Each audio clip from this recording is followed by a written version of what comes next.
हम जल्दी से कुछ और जानकारी भी देते हैं और फिर उसके बाद गेस्ट हम अपने साथ जोड़ेंगे और उनसे हम इस पर और विस्तार से समझने की कोशिश करेंगे कि अब आगे क्या हम देखें, या ये जो हुआ क्या ये रोका जा सकता था, ये हम बात करेंगे। लेकिन शेख हसीना के पिता की स्टैचू आप देख रहे थे, शेख हसीना के पिता की हत्या कैसे हुई, फटाफट से एक सरसरी निगाह हम इस पर भी डाल लेते हैं। 1971 में बांग्लादेश को आजादी मिली, शेख मुजीबुर रहमान प्रधानमंत्री बने थे। सेना की एक टुकड़ी ने हालांकि विद्रोह कर दिया था। भारत ने रहमान के लिए हेलीकॉप्टर भेजा, भारत का हेलीकॉप्टर ढाका में लैंड कर गया। रहमान ने हेलीकॉप्टर में बैठने से इनकार कर दिया। शेख मुजीबुर रहमान ये बोले कि ये मेरे लोग हैं, ये लोग हमें नुकसान नहीं पहुंचाएंगे। भारत का हेलीकॉप्टर वापस लौट आता है। विद्रोहियों ने शेख मुजीबुर रहमान की हत्या कर दी। उनके परिवार के 18 लोगों की हत्या हुई थी। 15 अगस्त 1975 के दिन की ये घटना है। देखिए, पहली बार में वो अंतरिम सरकार में वो उस वक्त आए थे, फिर उसके बाद जब वो आए 1973 में, तो पूरी तरह से प्रचंड बहुमत के साथ आप ये कहिए कि वो चुनकर आते हैं। लेकिन फिर उसके बाद 1975 में दरअसल ये जो पूरा तख्ता पलट है वो होता है। तो ये हमने आपको बताया कि शेख हसीना के पिता की दरअसल कैसे हत्या हुई, क्या उस वक्त हालात बने थे और आखिर क्यों ये हत्या हुई। और ये तस्वीरें देखिए, आइए हम आपको दिखाते हैं। ढाका से जो तस्वीरें सामने निकल कर आई, ये उस वक्त की तस्वीरें हैं जब वो अपना इस्तीफा वहां पर लिख रही थी, उसमें साइन वो कर रही थी। ये तस्वीरें इस वक्त हम दिखा रहे हैं और फिर उसके ठीक बाद वो तस्वीरें आप देखते हैं जो चॉपर से उड़ान भरते हुए, वो मिलिट्री चॉपर जिससे उड़ान भरते हुए वो नजर आती हैं अपनी बहन रेहाना के साथ। तो ये तस्वीरें इस वक्त हम आपको दिखा रहे हैं, इस पर हम और विस्तार से बातचीत भी करेंगे। फटाफट से कर्नल शैलेंद्र को भी अगर जोड़ लिया जाए, वो स्टूडियो आ चुके हैं पहले ही, और इस्तीफा देने वाली ये तस्वीर हम लगातार दिखा रहे हैं। लेकिन उसके बाद किस तरह की तस्वीरें सामने निकल कर आई, लूट खसोट से लेकर सेना अध्यक्ष का वो बयान, वो ऐलान जो उन्होंने किया, बांग्लादेश में जो अभी मौजूदा हालात यहां पर बने हुए हैं, जाहिर तौर पर भारत की निगाह इस पर बनी हुई है। क्योंकि अभी तक अगर हम देखें तो हमेशा शेख हसीना ने यह चाहा कि भारत के साथ उनके जो संबंध हैं वो अच्छे से रहें, अच्छे से चलें। लेकिन अब जो ये चेंजेस होते हैं, साथ ही साथ वो भारत के चिकन नेक की अगर हम बात करें, ये तमाम ऐसे सवाल हैं जो अब यहां पर खड़े हैं। ये तस्वीरें देखिए, किस तरह का हुजूम, किस तरह का सैलाब इस वक्त ढाका की सड़कों पर नजर आ रहा है। लॉ एंड ऑर्डर अभी एक बड़ा चैलेंज है। ये सुनिए जरा, ये पीएम आवास के भीतर की तस्वीर है।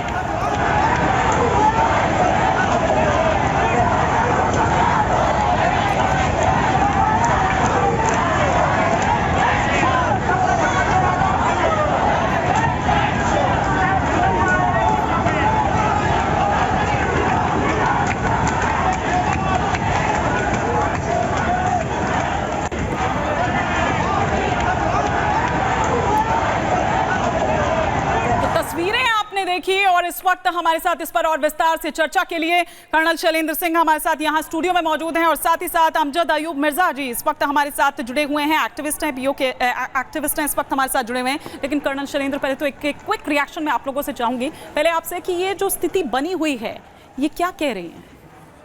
और जय हिंद, ये सीधे सीधे आपको बता रही है कि ये स्टूडेंट प्रोटेस्ट नहीं है, ऑर्गेनाइज प्रोटेस्ट है। आप उसमें अगर स्टूडेंट ढूंढने की कोशिश करेंगे तो शायद एक बच्चा ज़रूर मिल जाए, 2 बच्चे ज़रूर मिल जाए, हज़ारों में ये स्टूडेंट हो ही नहीं सकते।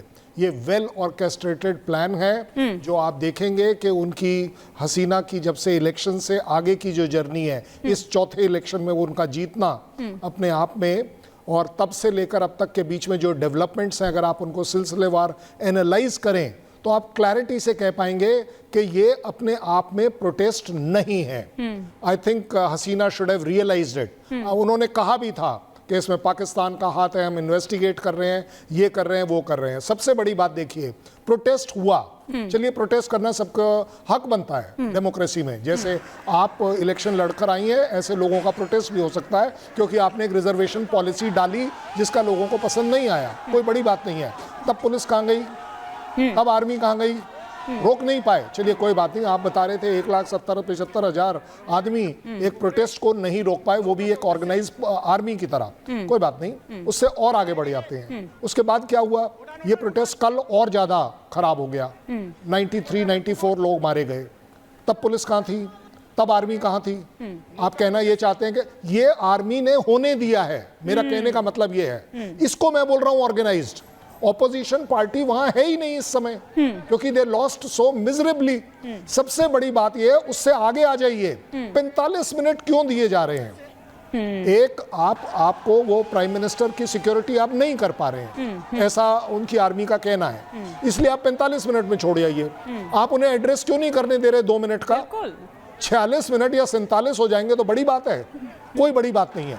आप चाह ये रहे थे कि सिचुएशन एक ऐसे उबाल पर आए कि जहां सब कुछ अनकंट्रोलेबल दिखे और एक आपका मॉरल राइट बन जाए एज अ आर्मी, जो कि हमेशा रहता है। पाकिस्तान में भी यही देखते हैं कि आप अपनी एक सो कॉल्ड, सर हुआ तो ऐसा ही ना, जिस तरह से सेना चीफ, वो चीफ आते हैं, आर्मी चीफ आते हैं और वो बोलते हैं, मतलब एक लोकतांत्रिक अगर देश है, एक चुनी हुई सरकार है, एक आर्मी चीफ वहां पर आकर कह रहे हैं कि अब हम सरकार बनाएंगे, अब हम देखेंगे, हम जाएंगे राष्ट्रपति के पास। ये अधिकार है, ये राइट है उनके पास। ये बिल्कुल पाकिस्तान जैसा दिखा। देखिए पैरेलल तो क्लैरिटी के साथ है। हाँ। अगर आपने अपनी पॉलिटिकल गवर्नमेंट को बचाना था, खड़ा होना था, प्रोटेस्ट में उनके साथ खड़ा, आप बताइए, चलिए कोई बात नहीं, आपने उन्हें विदा कर दिया, उसके बाद लोग प्राइम मिनिस्टर हाउस में कैसे घुस गए? बिल्कुल। लूटपाट कैसे हो गई? बिल्कुल। कहीं ये सब हो नहीं रहा है, ये करवाया जा रहा है, होने दिया जा रहा है, जिससे कि सिचुएशन पब्लिक को दिखे, इंटरनेशनल मीडिया को दिखे कि देखिए हमारी मजबूरी थी एज अ आर्मी कि हमें इसमें आना पड़ा। मैं लौटूंगी और मिर्जा साहब का भी मैं रुख करूंगी, लेकिन उनसे पहले एक बड़ी खबर जो इस वक्त आ रही है उस पर एक नजर डाल लेते हैं, फिर मैं मिर्जा साहब का रुख करूंगी। बांग्लादेश में अंतरिम सरकार का गठन होगा। बांग्लादेश में 10 सदस्यीय अंतरिम सरकार बनेगी। सलीमुल्लाह खान, आसिफ नजरुल होंगे इसमें शामिल, अब्दुल वहाब मियां, इकबाल करीम का नाम भी इसमें शामिल है, मेजर जनरल सैयद इफ्तिखार उद्दीन का नाम भी इसमें शामिल है। तो ये अब बड़ी खबरें निकलकर सामने आ रही है। 24 से 48 घंटे देखिए, जैसा कि आर्मी चीफ ने खुद ऐलान यहां पर किया था। मिर्जा साहब का जरा हम रुख करते हैं, उनका एक क्विक रिएक्शन। टेक्निकली आप इसको किस तरह से देखते हैं मिर्जा साहब? और साथ ही साथ ये वो आर्मी है जो सपोर्ट करती रही है, हमेशा से सपोर्ट किया है जिन्होंने शेख हसीना को, लेकिन आज उन्होंने ही अपना सपोर्ट खींच लिया और कह दिया कि आप चली जाइए। जी बहुत शुक्रिया। बात यह है कि इसमें तमाम वो मुझे नजर आ रही हैं इंडिकेशंस और इसके एविडेंसेस कि ये एक अमेरिकन बैक्ड कू है, और ये सारी मूवमेंट जो है, जिस तरह हमारे ऑनरेबल गेस्ट फरमा रहे थे, हाँ। ये पूरा प्रॉपरली प्लान्ड है। ये जो अमेरिका की थर्ड वर्ल्ड कंट्रीज के अंदर जो कू करने की या पॉपुलर गवर्नमेंट को गिराने की जो टेक्स्ट बुक है ना, ये उस टेक्स्ट बुक से इन्होंने ये लिया है पूरा, ये उसका नजर आ रहे हैं उसके हमें चीजें। अब देखिए बात यह है कि मई में शेख हसीना ने वार्न किया था कि अमेरिकन जो है वो म्यांमार और बांग्लादेश के बीच में कुछ इलाके जो है वो काट के यहाँ क्रिश्चियन स्टेट बनाना चाहते हैं। अमेरिकन डेस्परेट है बे ऑफ बंगाल में मिलिट्री बेस के लिए, और उन्होंने कहा कि मुझे ये वार्न किया गया है कि मतलब है, ऑफर भी की गई है और वार्न भी किया गया है। ऑफर ये थी कि आप हमें यहाँ पे मिलिट्री बेस दें अमेरिकन को, तो आप इलेक्शन गारंटी आप जीतेंगी। वो तो वैसे भी जीत गई, 244 सीटें उन्होंने ली 300 में से। मसला ये है कि अमेरिका ने एक कुत्ता पाला है जिसका नाम है पाकिस्तान, और पाकिस्तान के आगे पिल्ले हैं ISI, और उन पिल्लों के आगे पिल्ले हैं जमात इस्लामी और जहादी तंजीमें जो बांग्लादेश में बहुत एक्टिव हैं। और आप अगर देखें तो ये पूरी मूवमेंट जो है, ये जमात इस्लामी का जो ट्रेंड कैडर होता है उसने और जहादी तंजीमों के ट्रेंड कैडर ने चलाया।